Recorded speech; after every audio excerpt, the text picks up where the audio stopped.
Andito tayo ngayon sa Quezon City. Dumayo pa ako from Las Piñas dahil 2 years ago, nagpagawa ako rito ng Hilux para ipa-detail. Kapag maganda ang gawa, kahit malayo, ay babalik-balikan. Dito tayo ngayon sa AutoPro Professional Detailer and Car Wash para ipagawa itong ating Subaru dahil na-stock to, napakatagal, 2014 hanggang ngayon, hindi pa siya nadi-detail. So matatagpuan to sa KJ Corner ng K9 dito sa Quezon City. Search nyo lang ang kanilang Facebook page, makikita nyo na. And then, ipapakita ko sa inyo yung mga gawa nila. Ang titira sa kotse natin, siyempre si Brother Jerwin Garo. Tingnan nyo yung Facebook page niya. Napakagaganda ng mga finished product niya na ginawa. Makikita nyo, may pikas. Tapos sa mga ganito, ito may mga pikas, ayan. Tapos yung mga gas-gas na maliliit. Susubukan niyang tanggalin. Nag-yellowish na. Try din natin na paputiin. Lahat yan, puro libag. Titingnan natin mamaya. Ipapakita ko detail by detail kung ano yung gagawin ni Brother Jerwin. Yung unang step nilang gagawin, siyempre para matanggal yung dumi, ikakarwas muna. After nyan, sa kanila i-step by step yung pag-detail ng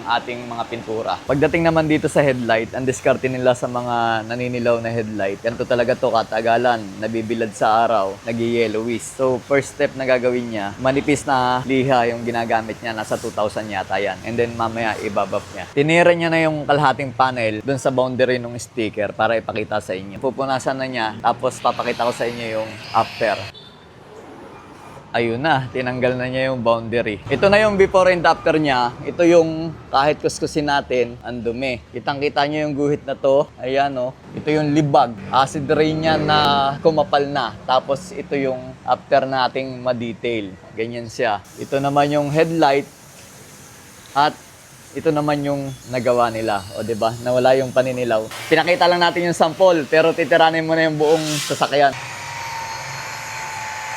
Pagdating naman dito sa bubong, ito kasi merong moonroof. Sa banda rito, ito yung hindi pa tapos. Diba? Ang laki ng pagkakaiba talaga. Tapos dito naman, ito yung tapos na. Ang mahirap lang talaga mga boss, kahit alin sasakyan, hindi na kayang tanggalin yung ganitong ipot. Mantsa to eh. Ingatan natin na pumarada sa ilalim ng puno. Kasi ganito yung mangyayari. Ito, napakahirap tanggalin ito. Nagiging mantsa na to sa pintura. Ayan o. Kahit anong gawin natin dyan, yung mga bird spot na tinatawag, ipot ng ibon, hindi na talaga kayang tanggalin. Dito sa part na to, tapos na.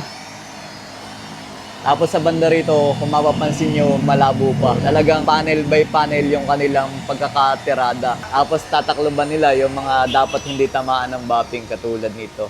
Ito, makintab na, tapos na. Nasa second panel na tayo ng pinto, sa second row. Ito yung tapos na, at ito yung hindi pa. Ang laki talaga ng diferensya. Pag pinunasan nyo ng ganyan ang likod ng inyong kamay, dito sa banda rito, ang kinis. Tapos pagdating dito sa kabila dito, maligas-gas. May mga dumi-dumi pa na kailangang tanggalin. Dito sa part na to, tapos na niyang tiranin. And then, ito yung ginagamit niya na waxo. Nilalagyan niya pa kunti-kunti. Tapos papadaanan niya. Oh. Grabe, parang hindi ko kayang gawin yung ganyan. Detail by detail. Ito na yung likod after na mabap. Ayan oh, apaganda oh. Nilagyan niya ng tape para hindi madama ito. Dito naman sa banda rito, dito na niya tinitira. Ito yung right side ng bumper.